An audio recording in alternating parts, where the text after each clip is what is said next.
ഏതൊരു സർവേയിൽ വായിച്ചത്.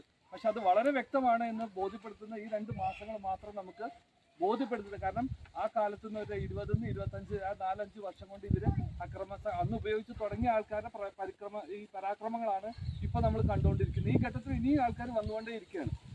അപ്പൊ ഈ അവസാന ഘട്ടത്തിൽ എത്തുമ്പോൾ മറ്റു മാർഗങ്ങളൊന്നുമില്ലാതെ ഇവർക്ക് എത്താൻ കഴിയുന്ന ഒരേ ഒരു മാർഗം ആത്മഹത്യ എന്നുള്ള രക്ഷ തന്നെയാണ്. ആത്മഹത്യ ചെയ്ത് നിവൃത്തി ഉണ്ടാവുള്ളൂ, മറ്റൊരു രക്ഷയ്ക്കും മറ്റൊരു സാധ്യതയില്ലാതെ തീരുകയാണ്. ചികിത്സയ്ക്ക് അതിൻ്റെ അപ്പുറത്ത് നിൽക്കുന്ന കാര്യങ്ങളാണ്. അപ്പോൾ ഈ ഘട്ടത്തിൽ ആത്മഹത്യ ചെയ്യാൻ പോകുമ്പോൾ അതിന് മുന്നേ ചെയ്യുന്ന കാര്യങ്ങളാണ് കൊലപാതകങ്ങൾ. ആ കൊലപ്പെടുത്തുന്നത് മിക്കവാറും അവരുടെ ഏറ്റവും വലിയ ശത്രുക്കളാണ്. ആ ശത്രുക്കൾ എന്ന് പറയുന്നത് അവരുടെ രക്ഷിതാക്കളാണ്, അച്ഛനമ്മ. എന്തുകൊണ്ടെന്ന് വെച്ചാൽ അവരുടെ ആ കാര്യങ്ങൾ ഈ ലഹരി നയിക്കുന്നത് അവരാണ് എന്ന് തന്നെയാണ് ഏറ്റവും പ്രധാനപ്പെട്ട കാര്യം. നിങ്ങൾ നോക്കുക, എത്രയോ ഒരുപാട് കൊലപാതകങ്ങൾ നമ്മൾ ഏറ്റവും അടുത്ത് കിടക്കുന്ന സംഗതികൾ ഒരുപാടുണ്ട് നമ്മളെ അച്ഛനമ്മമാരെ കൊലപ്പെടുത്തുന്നത്. അപ്പോൾ ഇപ്പം കഴിഞ്ഞു വന്നതും അത് തന്നെയാണ് അവസ്ഥ.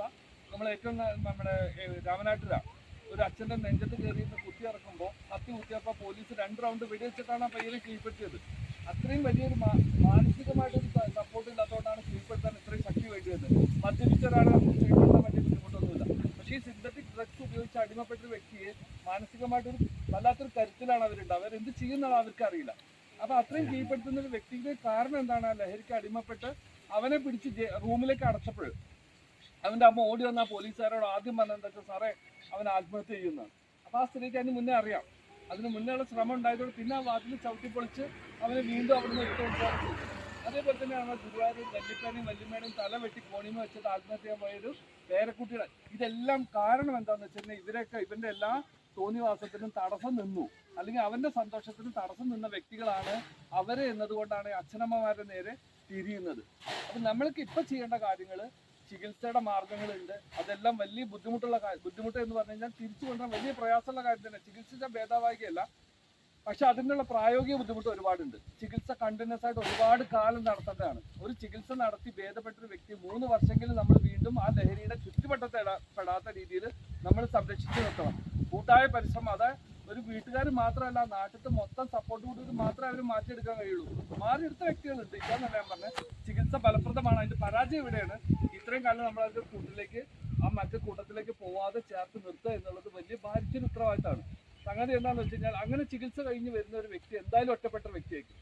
വീട്ടിലും പ്രശ്നമാണ്. വീട്ടിൽ അവനെ ആ സംശയത്തോടു കൂടി തന്നെ നമ്മൾ എല്ലാ കാലവും കാണുള്ളൂ. വീണ്ടും ലഹരി ഉപയോഗിക്കുന്നു, അല്ലെങ്കിൽ ആ സംശയത്തിൽ അല്ലെങ്കിൽ ഉപയോഗിച്ച് കുറ്റപ്പെടുത്തലോട് കൂടിയിട്ട് അവനെ വീട്ടിൽ നിന്ന് കാണുന്നുള്ളൂ. പുറത്തിറങ്ങിയ സമൂഹം അങ്ങനെ കാണുന്നുള്ളൂ.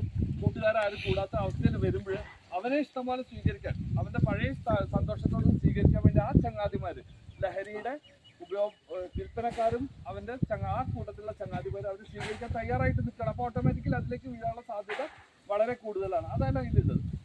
നമുക്കിപ്പോൾ ചെയ്യാൻ കഴിയുന്ന കാര്യങ്ങൾ, ഈ കഴിഞ്ഞു പോയ പരാജയങ്ങൾ നമ്മൾ ഇതൊക്കെ പറ്റി നമ്മൾ ഗൗരവമായിട്ട് എടുത്തില്ല എന്നുള്ളതൊക്കെ ശരി തന്നെയാണ്. കാരണം നമ്മളെ കൊറോണ കാലം തന്നെയാണ് ഈ ലഹരിക്കെതിരെ പറയാനുള്ള ഏറ്റവും വലിയൊരു ഉദാഹരണം. കൊറോണ വന്നപ്പോഴുള്ള ഘട്ടം നിങ്ങൾ ആലോചിക്കുക. കൊറോണ തുടങ്ങിയെന്ന് പറഞ്ഞ ആദ്യ ഘട്ടത്തിലെ വാർത്ത വന്നപ്പോൾ നമ്മളെല്ലാം പറഞ്ഞ എന്താണ്, നമുക്കൊന്നും ബാധിക്കുന്ന വിഷയമല്ല, അത് ഏതൊക്കെയോ രാജ്യങ്ങളുടെ പ്രശ്നങ്ങളാണ്, ഏതൊക്കെയോ രാജ്യങ്ങൾ മാത്രമേ വരുള്ളൂ എന്ന് നമ്മൾ സങ്കല്പിച്ചു വന്നു. നമ്മുടെ ഇന്ത്യ മഹാരാജ്യത്ത് വന്നപ്പോഴും നമ്മൾ പറഞ്ഞു മെട്രോപൊളിറ്റൻ സിറ്റികളായ ഡൽഹി, ബോംബെയിൽ അവിടെയൊക്കെ വന്നിട്ടുള്ളൂ, അവിടെ വരുള്ളൂ, നമുക്ക് വരില്ല എന്ന് പറഞ്ഞു. കേരളത്തിൽ വന്നപ്പോഴും നമ്മൾ പറഞ്ഞു ചില പ്രദേശങ്ങൾ മാത്രമേ വരുള്ളൂ, നമുക്ക് ഇവിടെ ഒന്നും സംഭവിക്കില്ല എന്ന് നമ്മൾ പറഞ്ഞിരുന്ന അവസാനം നമ്മുടെ ഗേറ്റ് അടച്ചു പൂട്ടി പുറത്തിറങ്ങരുത് എന്ന് പറഞ്ഞിരുന്നത് വരെ നമ്മൾ അംഗീകരിക്കാൻ